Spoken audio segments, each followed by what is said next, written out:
Hello student, मैं दीपेश केसरवानी अपने इस यूट्यूब चैनल स्टडी स्टार्स में आपको एजुकेशन संबंधित वीडियो प्रोवाइड करता हूं।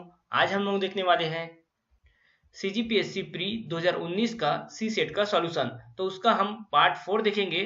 तो देखिए, सी सेट का सॉल्यूशन का ये पार्ट 4 है। पार्ट 1, पार्ट 2 और पार्ट 3 का वीडियो अपलोड हो चुका है, तो आप उसको जरूर देखिए। एग्जाम डेट था 9 फरवरी 2020। अगर आप हमारे चैनल में पहली बार आए हैं तो चैनल को सब्सक्राइब करें और नीचे टेलीग्राम चैनल का लिंक दिया गया है डिस्क्रिप्शन बॉक्स में, वहां से आप ज्वाइन करें। चलिए हम लोग स्टार्ट करते हैं सीजीपीएससी प्री 2019 का सी सेट का सॉल्यूशन। तो हम लोग देखेंगे क्वेश्चन नंबर 51। तो मैं आप लोगों को बता दूं कि क्वेश्चन नंबर 50 तक हम लोगों ने पिछले वीडियो में देख लिया था। हम लोग आज स्टार्ट करेंगे क्वेश्चन नंबर 51 से। तो यहाँ पे आप देखिए, निर्देश दिया गया है प्रश्न क्रमांक 51 से लेके 53 तक। तो नीचे दिए गए प्रश्नों में दो कथन S1 व S2 तथा दो निष्कर्ष 1 व 2 दिए गए हैं। दोनों कथनों S1 तथा S2 को सत्य मानते हुए निर्णय करें कि उत्तरों ABCD में से कौन सा एक तार्किक रूप से निकलता है। तो देखिए, यहाँ पे कथन दिया गया है, उसका निष्कर्ष दिया गया है। तो यहाँ से हमें बताना है जो कथन है और निष्कर्ष है एक दूसरे को सेटिस्फाई करते हैं कि नहीं। तो यहाँ पे कथन है कुछ खिलाड़ी बहादुर है। तो देखिए, खिलाड़ी को हम लोगों ने के से डिनोट किया है, तो यहाँ पे खिलाड़ी हो गया। और बहादुर है बोला तो कुछ खिलाड़ी, तो इस तरह से यहाँ पे जुड़ जाएगा हल्का से, ठीक है। फिर यहाँ पे बोला सभी लड़के बहादुर है। तो सभी लड़के बोले हैं, तो देखिए बॉयज हम लोगों ने कहा कर दिया है, बहादुर है जो उसके अंदर कर दिया है। सभी लड़के बहादुर है मतलब बहादुर के अंदर आ जाएंगे। फिर निष्कर्ष दिया है कुछ खिलाड़ी लड़के हैं। तो देखिए, यहाँ पे खिलाड़ी और जो बॉयज है अलग अलग है। संभावना होता तो जरूर हो सकता था, अगर संभावना होता तो बॉयज यहाँ तक आ जाता, ठीक है। ये जो बॉयज है इसको यहाँ से यहाँ तक आ जाता, लेकिन संभावना व्यक्त नहीं किया है तो हम लोग इस तरह मानेंगे। फिर बोला है कुछ लड़के खिलाड़ी है। तो देखिए, कुछ लड़के भी खिलाड़ी नहीं है, ना कुछ खिलाड़ी लड़के हैं। तो यहाँ पे सीधा सा आंसर आ जाएगा क्या, ऑप्शन नंबर सी, ना तो एक और ना ही दो प्राप्त होते हैं। चलिए अगला प्रश्न देख लेते हैं हम लोग। क्वेश्चन नंबर 52 है आपका। कथन दिया हुआ है सभी लड़कियां इंजीनियर हैं, सभी यात्री लड़कियां हैं, ठीक है। तो देखिए, यहाँ पे पहला जो S1 दिया गया है, यहाँ पे देख सकते हैं लड़कियों को हम लोग जी से डिनोट करेंगे, गर्ल्स से। तो जी है यहाँ पे अंदर, इंजीनियर के अंदर। सभी लड़कियां इंजीनियर है मतलब इसके अंदर चले जाएगा, इंजीनियर के अंदर चले जाएगा लड़कियां यहाँ पे। फिर यहाँ पे सभी यात्री लड़कियां हैं। तो देखिए, सभी यात्री लड़कियां हैं तो यात्री जो है गर्ल्स के यहाँ अंदर पे आ जाएंगे, यहाँ पे देख सकते हैं आप। फिर निष्कर्ष दिया गया है सभी यात्री इंजीनियर हैं। तो देखिए, यहाँ पे जितने यात्री है वो तो इंजीनियर है ही, देख सकते हैं आप यहाँ पे, क्योंकि ये इसके अंदर है, गर्ल्स के अंदर। तो यहाँ पे पहला वाला तो सही हो जाएगा। फिर दूसरा क्या है, सभी लड़कियां यात्री है। तो देखिए, यहाँ पे गर्ल्स जो है वो क्या पूरा यात्री है, नहीं है, सिर्फ यहाँ पे कुछ गर्ल्स यात्री है कुछ नहीं है। तो यहाँ पे क्या हो जाएगा, दूसरा वाला गलत हो जाएगा, पहला वाला ही सही हो जाएगा। तो थोड़ा सा ही लॉजिक लगाना रहता है, इस तरह का क्वेश्चन आप आसानी से बना सकते हैं। चलिए अगला प्रश्न देखते हैं हम लोग। क्वेश्चन नंबर 53 है रेणु किसी समस्या को तुरंत समझ सकती है। फिर दूसरा है गणित के विद्यार्थी अच्छी तार्किक योग्यता रखते हैं। निष्कर्ष देखते हैं हम लोग। रेणु की तार्किक योग्यता अच्छी है। फिर है रेणु गणित की विद्यार्थी है। तो यहाँ पे पहला वाला सही होगा। क्यों सही होगा, आप देख सकते हैं यहाँ पे रेणु किसी भी समस्या को तुरंत समझ सकती है, मतलब उसमें तार्किक योग्यता है, इसलिए वो पहला वाला क्या हो जाएगा, रेणु की तार्किक योग्यता अच्छी है, ठीक है, क्योंकि किसी समस्या को समझ सकती है। फिर दूसरा क्या है, गणित के विद्यार्थी अच्छी तार्किक योग्यता रखते हैं। लेकिन यहाँ पे गलत ये हो जाएगा कि रेणु गणित की विद्यार्थी है, क्योंकि यहाँ पे कहीं पे नहीं लिखा है कि गणित के सभी विद्यार्थी, ठीक है। अगर सभी विद्यार्थी लिखता तभी तार्किक योग्यता रखने वाले में रेणु गणित की विद्यार्थी है सही होता। लेकिन यहाँ पे सिर्फ क्या लिखा है, गणित के विद्यार्थी अच्छी तार्किक योग्यता रखते हैं, इसलिए गलत हो जाएगा। अगर यहाँ पे संभावना व्यक्त करता तो सही होता। ऑप्शन नंबर फर्स्ट ही सही होगा यहाँ पे, तो केवल 1 प्राप्त होता है। चलिए अगला प्रश्न देख लेते हैं हम लोग। क्वेश्चन नंबर 54 है। प्रश्न दिया है क्या दो अंकों की संख्या विषम है। कथन क्या दिया है, अंकों का योग सम है। फिर क्या बोला है, संख्या को 2 से गुणा करने पर एक सम संख्या प्राप्त होती है। तो हम लोग देखते हैं, हम लोग मान लीजिए दो संख्या क्या है, x और y है, ठीक है। क्वेश्चन मार्क है क्या है, विषम है। ये बोल रहा है कि विषम है, हमें सही प्रूफ करना है अगर विषम है कि नहीं है। फिर यहाँ पे बोला है अंकों का योग सम है। मान लीजिए हम लोग दो संख्या कोई भी सा ले लेते हैं, 1 और 1 ले लिए, तो क्या हुआ, 11 हो गया। इसको जोड़ते हैं हम लोग तो क्या आ जाएगा, सम संख्या आएगा। सही बात है, दोनों को जोड़ेंगे सम संख्या आएगा। लेकिन 11 क्या है, विषम संख्या है, तो इस तरह सही होता है। लेकिन हम लोग दूसरी संख्या लेते हैं 2 और 2, तो इसको देखिए ये क्या है, सम संख्या है, लेकिन इसको जोड़ते हैं हम लोग तो भी हमको सम संख्या ही प्राप्त होता है, ठीक है। ये विषम संख्या है इसको जोड़ने पे सम संख्या प्राप्त होता है, 1 और 1 2 होता है, और इसको 2 और 2 जोड़ने पर भी सम संख्या प्राप्त होता है। तो क्या हो रहा है, ये दोनों सही हो रहे हैं। तो इस हिसाब से क्या हो जाएगा, पहला गलत हो जाएगा क्योंकि अंकों का योग सम संख्या है, तो दोनों तरफ से यहाँ पे सही आ रहा है। फिर यहाँ पे देखते हैं हम लोग, संख्या को 2 से गुणा करने पर एक सम संख्या प्राप्त होती है। अगर वो विषम संख्या है और 2 से गुणा करें हम लोग तो हमें क्या हो रहा है, सम संख्या प्राप्त होगी। तो देखिए यहाँ पे हम लोग लिए थे 11, तो यहाँ पे 2 से गुणा करते तो सम संख्या प्राप्त हो रही है।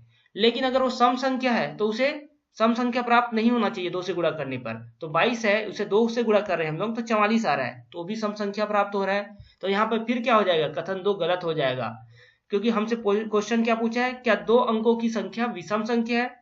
नहीं हो पा रहा है क्योंकि जो हम लोग 2 एग्जाम्पल लिए वहीं से यहाँ पे आंसर गलत हो जा रहा है। 11 जो है विषम संख्या है, लेकिन 22 जो है सम संख्या है, तो भी दोनों का आंसर सेम आ रहा है। मतलब यहाँ पे सम संख्या आ रहा है, देख सकते हैं यहाँ भी सम संख्या आ रहा है और यहाँ पे भी सम संख्या आ रहा है। तो यहाँ पे आंसर क्या हो जाएगा, ऑप्शन नंबर डी, S व S2 दोनों मिलकर प्रश्न का उत्तर देने के लिए पर्याप्त नहीं है। चलिए अगला प्रश्न देखते हैं हम लोग। क्वेश्चन नंबर 55 है, महेश के पास कुछ सेब है, उसने आधे सेब सुरेश को दिए किंतु सुरेश से एक सेब वापस लिया। उसके बाद महेश ने उपलब्ध सेबों की संख्या से आधे सेब दिनेश को दे दिए तथा एक सेब उससे वापस ले लिया। यही प्रक्रिया उसने तीसरी बार भी हरीश के साथ दोहराई। अंत में उसके पास उतने ही सेब थे जितने की प्रारंभ में थे। तो प्रारंभ में उसके पास कितने सेब थे। यहाँ पे क्वेश्चन क्या है, आपको ध्यान से समझना इस क्वेश्चन को। मान लीजिए महेश था, उसके पास x सेब थे, ठीक है, उसने आधा किसको दिया, सुरेश को दिया, फिर एक वापस ले लिया। तो हम लोग क्या करेंगे, x आधा कर दिए, फिर +1 करेंगे क्योंकि उसने एक वापस ले लिया। फिर इसको सॉल्व कर लेते हैं हम लोग, x + 2 हो जाएगा, यहाँ पे 2 यहाँ से चले जाएगा और अपॉन में 2 आ जाएगा, ठीक है। फिर क्या हुआ, उसके बाद महेश ने उपलब्ध सेबों की संख्या के आधे सेब दिनेश को दे दिए। तो देखिए फिर आधा करना है हमको, इसको आधा करना है, तो क्या करेंगे हम लोग, गुणा करेंगे 1/2 से, ठीक है, आधा से गुणा करेंगे तो x + 2 अपॉन में क्या हो जाएगा, 4 आ जाएगा, ठीक है। क्यों आ जाएगा कि 2 और 2 यहाँ पे गुणा होके 4 हो जाएगा। फिर यही प्रक्रिया में क्या होता है, एक सेब उसने वापस ले लिए तो फिर +1 हो जाएगा यहाँ पे। फिर इसको सॉल्व कर लेते हैं तो क्या आ जाएगा, x + 6 आ जाएगा, अपॉन में 4 आ जाएगा। फिर क्या है, तीसरे बार दोहराया इस प्रक्रिया को हरीश के साथ, तो फिर 1/2 से यहाँ पे गुणा हो जाएगा, तो 1/2 से गुणा हो जाएगा तो यहाँ पे 4 है और 2 से गुणा होगा तो 8 हो जाएगा। तो x + 6 हो जाएगा, 8 हो जाएगा, अपॉन में फिर +1 हो जाएगा क्योंकि एक सेब उसने वापस लिया था। तो फिर इसको सॉल्व करते तो क्या आ जाएगा, x + 14/8 आ जाएगा। तो यहाँ पे देखिए x बराबर हम लोग 2 रखते हैं, यहाँ पे x है यहाँ पे, तो क्या हो जाएगा 2 + 14 16/8 हो जाएगा। और इसको हम लोग डिवाइड करेंगे तो हमारे पास क्या आ जाएगा, आंसर 2 आ जाएगा। तो हमारा आंसर क्या होगा, 2 होगा। सेब कितने थे, 2 थे, आखिरी में कितने बचे, उसके पास 2 ही बचे। तो यहाँ पे आंसर क्या हो जाएगा, इनमें से कोई नहीं, ऑप्शन नंबर डी, इनमें से कोई नहीं। चलिए अगला प्रश्न देख लेते हैं हम लोग। क्वेश्चन नंबर 56 है, एक बंदर 30 मीटर ऊंचे खंभे पर चढ़ता है। वह पहले मिनट में 15 मीटर चढ़ता है किंतु दूसरे मिनट में 12 मीटर फिसल जाता है। खंभे के शीर्ष पर बंदर के पहुंचने तक यह प्रक्रिया जारी है। खंभे के शीर्ष तक पहुंचने का समय बताइए यहाँ पे, ठीक है। देखिए पहले मिनट में 15 मीटर चढ़ता है, दूसरे मिनट में 12 मीटर फिसल जाता है। तो यहाँ पे क्या आ जाएगा, 3 मीटर 2 मिनट में, ठीक है। 2 मिनट में कितना चढ़ जाएगा, वो 3 मीटर चढ़ जाएगा। तो 10 मिनट में कितना चढ़ेगा वो, तो 10 मिनट में 15 मीटर चढ़ जाएगा, क्योंकि 2 पंचे क्या होता है 10 होता है और 3 पंचे क्या होता है 15 होता है। तो 10 मिनट में 15 मीटर चढ़ जाएगा। लेकिन जैसे ही 11वें मिनट आएगा तो 11वें मिनट में क्या 15 मीटर फिर चढ़ेगा, जैसे कि यहाँ पे दिया है पहले मिनट में 15 मीटर चढ़ता है, तो 11वें मिनट में क्या हो जाएगा 15 मीटर फिर चलेगा। तो 11वें मिनट में ही 15 मीटर जैसे ही चढ़ेगा वो 30 मीटर पे पहुंच जाएगा। तो यहाँ पे आंसर हो जाएगा हमारा ऑप्शन नंबर बी, 11 मिनट में, क्योंकि उसके बाद उसे अगला स्टेप जाना नहीं है, क्योंकि अगला स्टेप में वो फिसल जाता है 12 मीटर। तो यहाँ पे सीधा 11वें मीटर पे ही वो 30 मीटर चढ़ गया। तो यहाँ पे आंसर ऑप्शन नंबर बी है। चलिए आगे बढ़ते हैं हम लोग नेक्स्ट क्वेश्चन में। क्वेश्चन नंबर 57 है, सुनील ने 1350 रुपए में 2 वस्तुएं क्रय की। उसने एक वस्तु को 6% हानि पर तथा दूसरी वस्तु को 7.5% लाभ पर बेचा। इस सौदे में ना तो लाभ हुआ उसे और ना ही हानि हुई। 2 वस्तुओं की क्रय मूल्य क्रमशः है। तो देखिए यहाँ पे हम लोग मान लेते हैं 2 वस्तु x और y है, तो यहाँ पे वैल्यू दी गई है 1350 रुपए दोनों वस्तुओं की। तो x + y कितना हो जाएगा 1350। तो सिंपल से हम लोग ऑप्शन से ही आंसर निकाल लेंगे। तो देखते हैं हम लोग ऑप्शन नंबर जो सी है वो सही आंसर हो जाएगा, क्योंकि x की वैल्यू है 750 और y की वैल्यू है 600। तो दोनों को जोड़ेंगे हम लोग तो 1350 आ जाता है। तो option number C direct answer हो जाएगा आपका। यहाँ पे हम लोग देख लेते हैं, जैसे कि 850 और 775 को जोड़ते हैं तो 1625 हो रहा है, 825 और 725 को जोड़ते हैं तो 1550 हो रहा है, और 775 और 650 को जोड़ते हैं तो 1425 हो रहा है। तो यहाँ पे क्रय मूल्य जो है यहाँ पे दिया गया है 1350, किसी को भी जोड़ने पे नहीं आ रहा है, तो डायरेक्ट यहाँ पे आंसर हो जाएगा 750 प्लस 600 1350, मतलब ऑप्शन नंबर सी। चलिए अगला क्वेश्चन देख लेते हैं हम लोग। क्वेश्चन नंबर 58 देखते हैं। 999 और 4000 के मध्य दोनों को सम्मिलित करते हुए ब्रैकेट में दे दिया स्पेशल, ऐसे कितने पूर्णांक है जो अंकों 0 1 2 3 4 से बनाए जा सकते हैं यदि अंकों की पुनरावृत्ति हो सके। इस क्वेश्चन को आपको ध्यान से समझना है। आप देखिए यहाँ पे जो यहाँ पे है इकाई, दहाई, सैकड़ा और हजार, तो हजारवा स्थान पे क्या रहेगा, 3 अंक हो सकते हैं, 1 2 3, क्योंकि 1000 2000 और 3000 ही हो सकते हैं यहाँ पे, क्योंकि 4000 यहाँ पे दिया गया है और यहाँ पे 999 दिया गया है। तो हजारवें स्थान पे कौन कौन से हो सकते हैं, 1 हो सकता है, या तो 2 हो सकता है, या तो 3 हो सकता है, इसलिए यहाँ पे 3 अंक हो सकते हैं, इसलिए 3 लिखेंगे यहाँ पे। ठीक है, सरल तरीका है, शॉर्टकट तरीका है, आप इसको ध्यान से समझना। फिर क्या है, इकाई, दहाई और सैकड़ा, सैकड़े स्थान पे क्या रहेगा, 5 संख्या हो सकती है, कुछ भी हो सकता है, यहाँ पे 0 भी हो सकता है, 1 भी हो सकता है, 2 भी, 3 भी और 4 भी। ठीक है, और दहाई अंक में भी सेम हो सकते हैं, कोई भी अंक हो सकते हैं, और जो इकाई अंक है वहां पे भी 5 अंक हो सकते हैं, 0 1 2 3 4, तो यहाँ पे 5 आ जाएगा। समझ में आया होगा आपको, यहाँ पे सिर्फ 3 अंक आ सकते हैं, 1 2 3 आ सकते हैं, लेकिन जो यहाँ पे सैकड़ा वाला स्थान है वहां पे 5 अंक आ सकते हैं, कोई भी सा आ सकते हैं, दहाई पे भी 5 अंक और यहाँ पे भी 5 अंक कोई भी सा आ सकता है। तो यहाँ पे हम लोग क्या करेंगे, इसको सॉल्व कर लेंगे। तो 3 आ सकता है तो 3, फिर यहाँ पे 5 तो 5 5 और 5, मतलब इसका हम मल्टीप्लाई कर देंगे, तो 3 पंचे क्या होगा 15, और 15 पंचे 75, और 75 पंचे 375 आएगा। फिर यहाँ पे आपको ध्यान देने वाली बात यह है, दोनों को सम्मिलित करते हुए, दोनों को मतलब 999 को और 4000 को, तो इसको दोनों को भी सम्मिलित करना है इसमें, तो +1 हो जाएगा 999 और +1 हो जाएगा 4000 वाला, तो यहाँ पे टोटल कितना हो जाएगा 377। लेकिन हमें ऑप्शन में आंसर नहीं मिलता है, क्या मिलता है हमें, ऑप्शन नंबर बी 376 मिलता है। तो आयोग ने यहाँ पे छोटा सा मिस्टेक कर दिया है, यहाँ पर 4000 के मध्य के बदले 4000 तक लिखना था, तो यहाँ पे आंसर क्या होता 376 होता, लेकिन यहाँ पे थोड़ा सा मिस्टेक है। चलिए अगला प्रश्न देख लेते हैं हम लोग।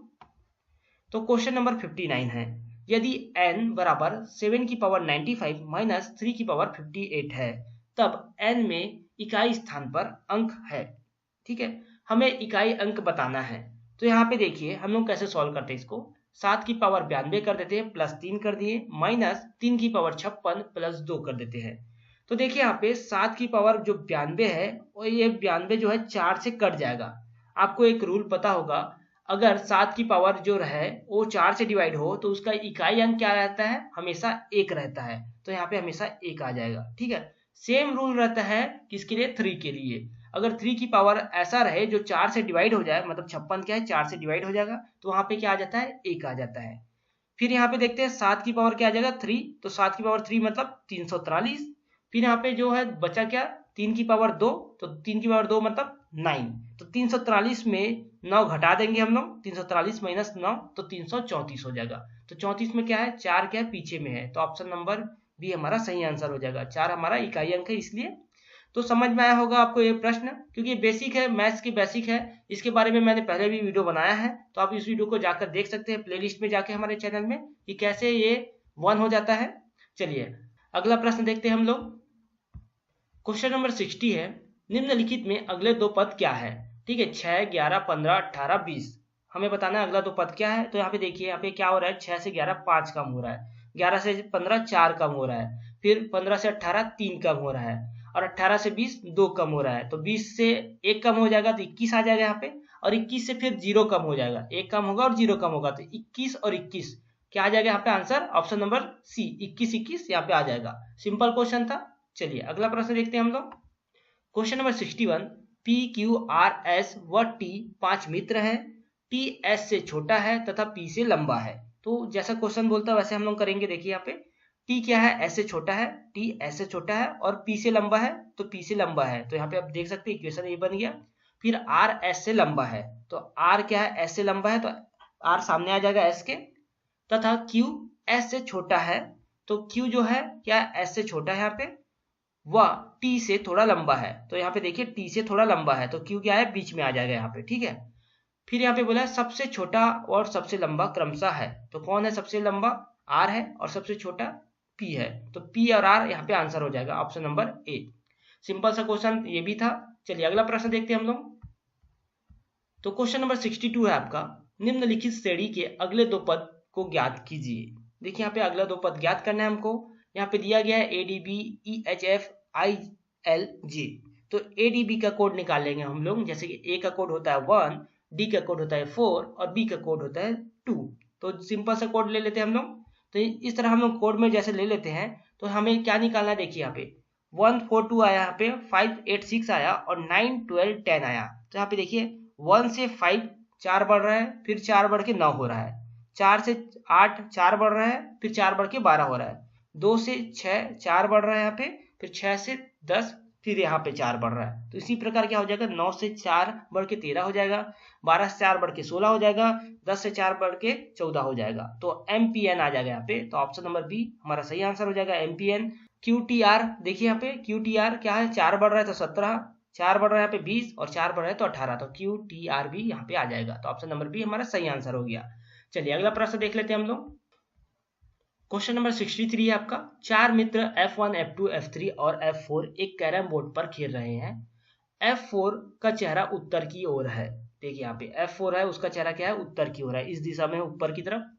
तथा F1 का चेहरा पश्चिम की ओर है, तो F1 है उसका चेहरा पश्चिम की ओर है, मतलब इस तरफ है।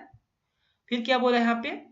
F1 तथा F2 सहयोगी है, तो F1 और F2 सहयोगी है, मतलब आमने सामने देखेंगे। किसका चेहरा दक्षिण की ओर है? तो एक ही बचा, F3 बचा, तो उसका चेहरा क्या हो गया? दक्षिण की ओर हो जाएगा। तो यहाँ पे देखिए F3 ले लेंगे हम लोग और यहाँ पे दक्षिण की ओर, तो आंसर हो जाएगा आपका ऑप्शन नंबर बी F3। चलिए अगला प्रश्न देखते हैं हम लोग। क्वेश्चन नंबर 64, रेत और लोहे के 1 किलोग्राम मिश्रण में 20% लोहा है। कितना रेत और मिला दिया जाए जिससे कि मिश्रण में लोहा 10% हो जाए? सिंपल सा प्रश्न है, लॉजिकल प्रश्न है, तो हम लोग लॉजिक से सॉल्व करेंगे। 1 किलोग्राम है तो 1 किलोग्राम मतलब 1000 ग्राम, तो 20% क्या है? तो 20% 1000 ग्राम तो कितना हो जाएगा? 200 ग्राम हो जाएगा। और 80% क्या है? यहाँ पे रेत है, तो 80% मतलब 800 ग्राम हो गया। फिर क्या बोल रहा है? इस 20% जो 200 ग्राम है इसको हमें 10% बनाने बोल रहा है, तो 10% करना है हमको 200 ग्राम को। तो यहाँ पे देखिए आप, तो 100% बराबर क्या हो जाएगा? अगर 10% 200 ग्राम हो रहा है तो 100% बराबर हो जाएगा 2000 ग्राम, मतलब 2 किलोग्राम हो जाएगा। तो ये क्या है? आपका टोटल है, लेकिन पहले से क्या है? 1000 दिया गया है, यहाँ पे 1000 ग्राम दिया गया था, मतलब 1 किलो दिया गया था। तो पहले के 1000 ग्राम को हम घटा देंगे तो हमारे पास आंसर क्या आ जाएगा? 1000 ग्राम, मतलब 1 किलोग्राम आ जाएगा। 1 किलोग्राम पहले था और 1 किलोग्राम बाद में रेत हमें ऐड करना पड़ेगा। इसमें रेत क्या है? जोड़ेंगे हम लोग 1000 ग्राम, तो आंसर हो जाएगा हमारा ऑप्शन नंबर सी 1 किलोग्राम। चलिए अगला प्रश्न देख लेते हैं हम लोग। क्वेश्चन नंबर 65 देखिए, नीचे दिए गए चित्र में क्वेश्चन मार्क के स्थान पर कौन सा अक्षर आएगा? तो इसको भी हम लोग क्या करेंगे? कोड में चेंज कर लेंगे। 9 हो जाएगा यहाँ पे I का, फिर हो जाएगा K का 11, M का 13, फिर R का 18, Q का 17 और P का 16, D का 4 और G का 7 और फिर यहाँ पे क्वेश्चन मार्क के स्थान पे आ जाएगा 10 और 10 का है J, तो मतलब ऑप्शन नंबर डी हमारा आंसर होगा, इनमें से कोई नहीं। तो देखिए हम लोग कैसे सॉल्व करेंगे इसको। यहाँ पे 9 के बाद 2 बढ़ रहा है तो 11 हो रहा है, 11 के बाद 2 बढ़ रहा है तो 13 हो रहा है, 16 के बाद 1 बढ़ रहा है तो 17 हो रहा है, फिर 1 बढ़ रहा है तो 18 हो रहा है, ठीक है। फिर 4 के बाद 3 बढ़ रहा है यहाँ पे देखिए तो 7 हो रहा है, और फिर यहाँ पे 3 बढ़ जाएगा तो 10 हो जाएगा। सिंपल सा लॉजिक है, और इस लॉजिक के थ्रू क्या हो जाएगा? ऑप्शन नंबर डी हमारा सही आंसर हो जाएगा। चलिए हम लोग जो अब देखेंगे, अब बचा हमारा क्या? जो छत्तीसगढ़ है और हिंदी बचा। हम लोग मैथ्स और रीजनिंग के जो 65 प्रश्न थे वो पूरे कंप्लीट कर लिए हैं। तो इस वीडियो में हम लोग यही तक देखते हैं, क्योंकि वीडियो ज्यादा लंबा हो जा रहा है। बाकी जो हिंदी और छत्तीसगढ़ के 35 प्रश्न हैं उसको हम लोग अगले वीडियो में देख लेंगे। और अगर आपको वीडियो पसंद आया तो इस वीडियो को आप लाइक करें, और अगर आप हमारे चैनल में पहली बार आए तो चैनल को सब्सक्राइब करें। साथ ही साथ हमारे टेलीग्राम चैनल में जुड़ने के लिए नीचे डिस्क्रिप्शन बॉक्स में लिंक दिया गया है, वहां से आप हमारे टेलीग्राम चैनल में ज्वाइन करें।